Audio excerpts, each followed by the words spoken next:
What's up, everybody? It's your man right here, the one and only, that beautiful Rhode Island Red Rooster, one of the original road warlords, and as always, bring you the knowledge and dropping the science in this industry of what we call trucking, okay? Doing this particular video to speak about WTF. WTF in every sense of the word. I'm pretty sure by now everybody's been familiar with Woody's Livefeed.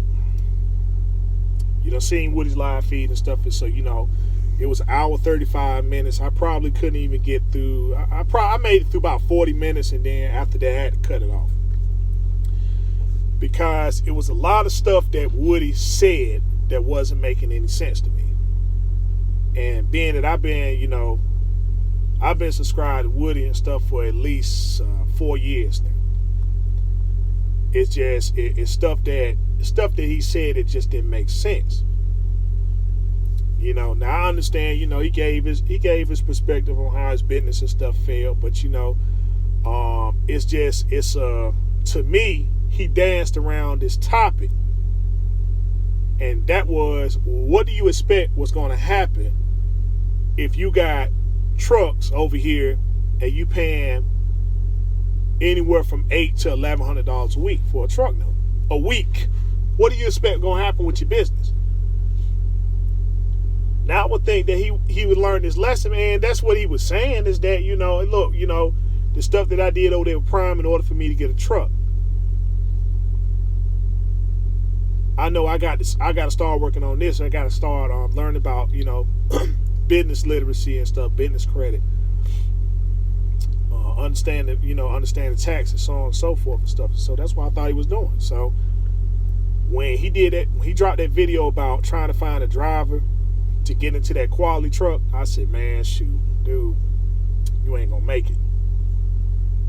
You not gonna make it and stuff. But then what turned it all around is when he went down to Mississippi and got that truck from there and stuff. I'm like, well, shoot, okay, he got that truck. Clearly he got it through his own means and stuff. He didn't get it through a lease program. So I'm like, well, shoot, okay, that makes sense. You put somebody in the truck, they made money, and you got them out that truck and put them in that truck there and stuff. At least that's what I thought. Then, you know, he started uploading videos, man, oh man. Truck number 3, truck number 4, truck number 5, truck number 6. And all of them was coming from Freightliners. So I said again, you know, okay, that's the more reasonable way. That's the reasonable way of taking, you know, taking care of business and stuff, so on and so forth, because you're going to your bank and you're giving them the money. Well, you know, you got somebody to finance the trucks and stuff like that. At least that's what I thought, you know. But come find out, he's getting the trucks through Pedigree, and I'm like, shoot, I had to do some research on this stuff, man, on Pedigree, and I'm like, what in the world? I said, man, dude, what the heck are you doing? You know what I'm saying? And so then, you know, a lot of things started coming together, like, you know, my man Ghost from Steel Hoggins and stuff, you know, he spoke on it, you know, not to Woody, but he was just speaking on this topic and stuff about, you know, the difference between, you know, those who go out there and getting their business, you know, they got their business through having their own authority, the things that they can do versus somebody in a lease program and what they can do. And it seemed like a lot of that stuff was going on. So then that word started going around, fake fleet. You know, the fake, oh man, you got a fake fleet and stuff. And so I'm like, you know, hey man, if he making it work, then, you know, people just gonna say what they're gonna say. And so I'm like, I thought he was so so good with Chris that he could do something like that. You know, I thought Chris was like, okay, listen, man, I'm bringing you in and you're going to see and do things and stuff like I do things. I shoot, okay, all right, so it's an exception. You know, you got some exceptions and stuff in there. So I'm like, again, you know, you work for Chris. And so, you know, everybody wanted to go there to RST and work. And so I'm like, well, shoot, Woody was pretty much the face of RST. You know, he put RST and stuff on the map. Straight up. Everybody that got a truck or was talking about getting a truck and stuff, I mean, to my understanding, RST had a waiting list. And so, you know, I thought it was based upon, you know, which it was based upon the stuff that Woody was putting out there. And so, you know, Woody was growing and stuff like that. But I'm like, man, I said, still, you know, I just thought he was getting stuff at a different price or whatever. But then when he did his video, come find out, I mean, you know, he went in just like how everybody else would go in. He getting the same rate just like everybody else was getting the same rate. I'm like, well, shoot, no wonder you failed, man. Shoot, $1,100 a daggone week for a truck? $1,100 a week? Come on, man, what you thinking? And then you got employees, you got employees and stuff driving these trucks. You know, they not concerned about the day-to-days and stuff. And, you know, I heard what he was talking about, like with the transmission and the guy putting the truck in the ditch and stuff like that. I mean, you know, all right, you know, that's just, hey, man, that's you know, he want to say those are contributing factors and stuff, but I mean, hey, those things happen. You know, those things happen and stuff like that. But I'm saying still, I'm like, it still don't explain the fact why you over here paying $1,100 a week for a truck, especially if you had all this business credit and stuff going on, you know, because it's things that you put out there that you got to answer up to. So you got to be very careful with the science that you put out there, because, you know, when things don't go the way that they supposed to and stuff based upon the science that you're bringing out, then that's when you got to start answering up. And that's what makes you look bad to a point that people don't even want to listen to you. You know, because your information isn't correct. And that's what you got to conclude. Because, you know, you put that stuff out there, now you got to answer up. And like I said, it was just a lot of things and stuff that just wasn't making sense. And so I'm like, look, you can't be sitting there talking about you got business credit and you got to understand about business literacy and stuff like that. And then, you know, you're doing this, that, or whatever. And then you're not applying it to your business. That don't make sense and stuff, man. If I'm sitting over here with a 700 credit score and stuff after, you know, understanding financial literacy and stuff and dedicating my time, energy, and resource into this, and then I got a good credit score, and now I got to understand a business too and stuff about what I'm in. What do I look like wasting my time going over here getting a truck for $800-900 a week?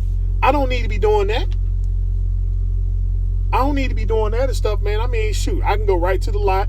And I get something at a fair market value. And it seemed like the only person that's really doing that is Lowshine Parks. The very people that a lot of people hate on and stuff, he seemed to be the very one that, or at least that's to my understanding, you know, when he went to go get his truck, you know, with him and Trucker Brown and stuff, you know, and that's another guy I got a question. I'm like, you know, hey,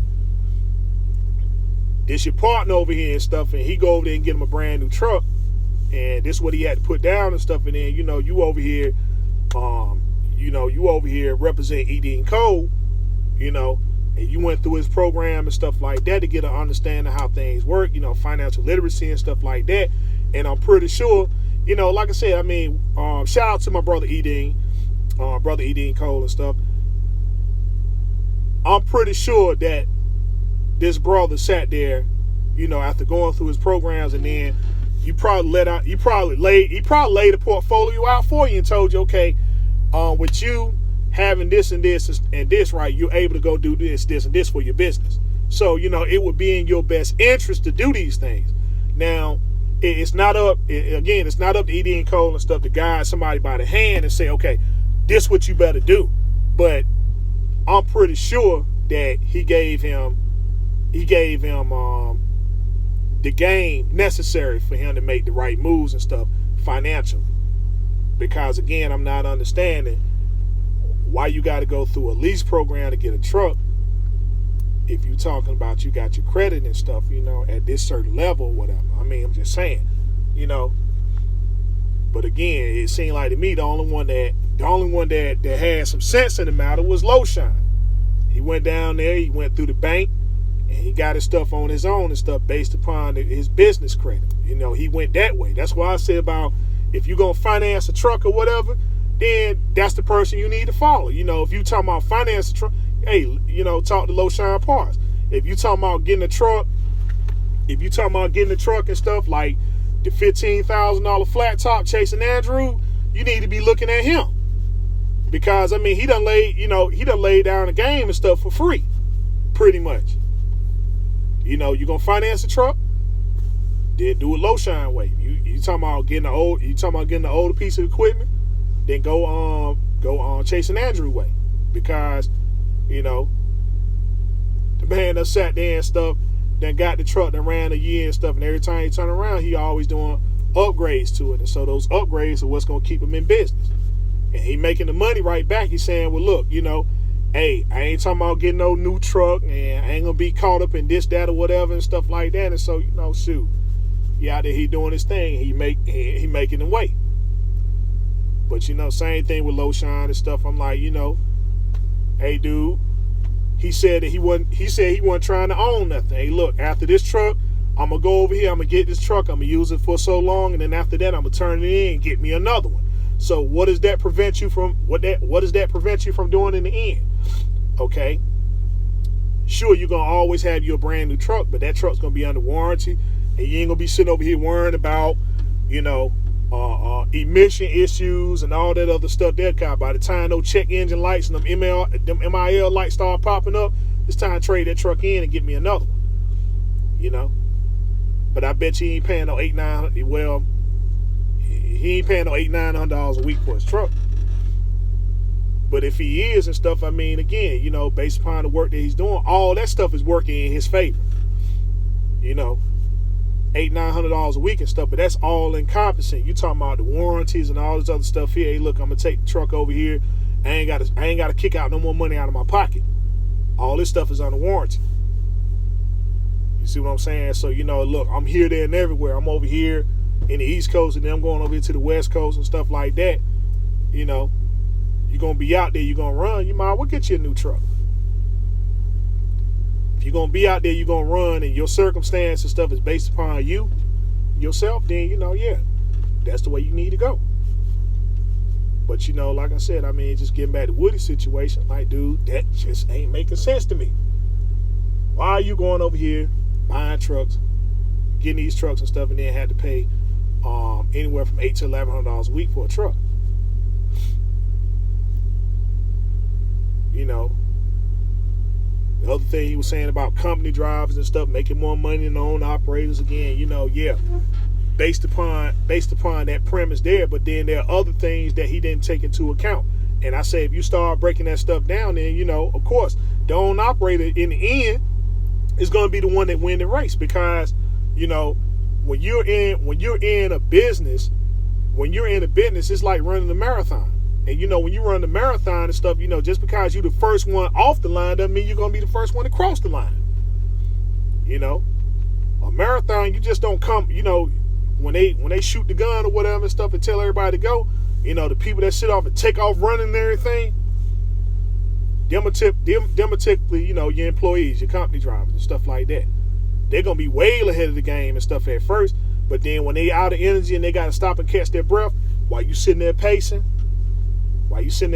and stuff, you know, in order for them to stay ahead, you know, they gotta stop, get the energy, then they gotta keep on sprinting. And then eventually and stuff, they're just gonna wear themselves out. But, you know, you run a marathon, you know, you conserve your strength and your energy. You always stepping with the best foot forward, but, you know, you don't go out there and start sprinting. You keep that same similar pace all the way through the end. And you'll be the first one across the line. In fact, you'll be the one to set the record. All because you kept a pace. You know, that's the thing there and stuff. Like, man, shoot, yeah, employees, of course. A company driver gonna make money off the gate because they ain't got nothing invested. But, you know, when you running a business, you know, you gotta first pay back all your debts, all your startup fees and stuff. And then once you get all that paid off, you move to the next level. And stuff. So yeah, of course, I mean, if you did 3% profit in your first year of operation and stuff, man, then you did wonderful. Because, you know, even the IRS, and this is basic business 101. you're going to take a loss for the first 3 years of being in business. And I thought that, man, if anybody would understand that, it would be you, being that you, especially that you went through Prime to get your truck. The first 3 years, you're going to take a loss. First 3 years. And so your first business, so your first year operating under all those trucks and stuff like that, you did 3% profit, man. That was incredible. That's commendable right there. Just imagine if you would have stayed in it. But, you know, the thing is that look at all the debts you had to, you know, look at all that money you had to kick out at first. So that's the thing there and stuff, man. I'm like, you know, hey, those trucks were just way too high. Way too high and stuff, man. $800, anywhere from $800 to $1,100 a week. And you ain't driving the trucks and stuff. You got somebody else that's driving it and stuff, and, you know, first thing they doing, looking at you and figure, oh, man, shoot, Woody got all the money. This man a millionaire. This man a millionaire and stuff like that. And so, you know, they, shoot, the only thing they concerned about and stuff, hey, look, how many miles am I getting? And what my check, my paycheck, what is it going to be on Friday? Because if it's $1 short, you're going to be picking up this truck from wherever it is I'm at. If I don't get home and stuff at the time I'm supposed to be getting home, then you're gonna be picking this truck up from where I'm at. And he went through that. Guy left that truck round up there and stuff. He had to go get it. You know, you got to be reasonable with people and stuff. Tell you, listen, man, you know, offer them everything in the world. All right, hey, listen, I'm sorry things ain't working out. Can you do this right here for me? You know, from a business perspective. Now, when you hired the guy, of course, he's saying all the right things. Yeah, I'll do this, I'll do that. I'm going to respect your equipment, so on and so forth. But then you don't see eye to eye. Look, he can leave. You know, it's very small repercussion on his end. Even they talking about, oh, well, I'm going to mess your DAC up. They ain't worried about that. You still get a job working somebody else and stuff, man. You know, it's you. All the money you got to kick out. You know, just to satisfy this employee and stuff, man. Listen, you know, let's try to accommodate and consolidate. All right, things ain't working out. That's fine. That's wonderful. Look, this what. All right, since stuff ain't gonna work out, let me see if I can find you something to bring you on down here and stuff, and then we can go ahead and part our ways that way. Nope, I got to have mine right here, right now. You know, but again, that's why they're employees, because if they had to do it themselves, they'd be like, man, shoot, ain't no way. Ain't no way I would do something like that. But it is what it is. But like I said, conclusion of the matter, why did Woody fail? Because those trucks that he got were too doggone high. Too high. And I'm like, man, you know, shoot, I would think my man is but you know, they just let you know that you ain't got no friends in business either, cause Chris could have went over there and just told, hey, look, I'm going to put a limit on what you got. I'm going to put a limit, because, look, you're taking on more responsibility than what you can handle. So let me see what you can work with or with these trucks here and stuff. And then, you know, if the money is where it's supposed to be at, and I know that you know, and I understand what you're doing. You're trying to grow and develop. So at least thing I could do, understanding the position that you in and stuff like that, I could turn you on to some people where you ain't got to pay all that money for trucks. You know, you ain't got to go to Pedigree and stuff like that. I'm gonna take you over here to, you know, to my man, to my salesperson over here. I'm gonna turn you on to this bank, to this, you know, to make sure whatever you getting and stuff like that, you know, you get more bang for your buck.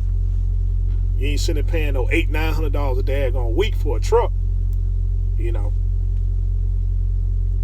And if you are paying $800-900 a week and stuff, then they certainly ain't no daggone Freightliners, and you know, they ain't no Freightliners or none of that stuff there. You roll up in 379 Pete's and W900s. You know, if you're paying that type of money. Anyhow, I'm going to go ahead and end on that note there and stuff. This your man right here, Rhode Island Red Rooster. Check me out on Instagram, which is Rhode Island Red Rooster 22. Rhode Island Red Rooster 22 on Instagram. Also, contact information is on my YouTube page. I do say that text me first. Let me know who you are. Let me know what the subject matter is and stuff. And that way I can let you know what time and stuff I'll be available so that we can go into constructive dialogue. And with that being said, it's your man here, Rhode Island Red Rooster. I'm telling you as always, continue to do your research, fact find, and studies.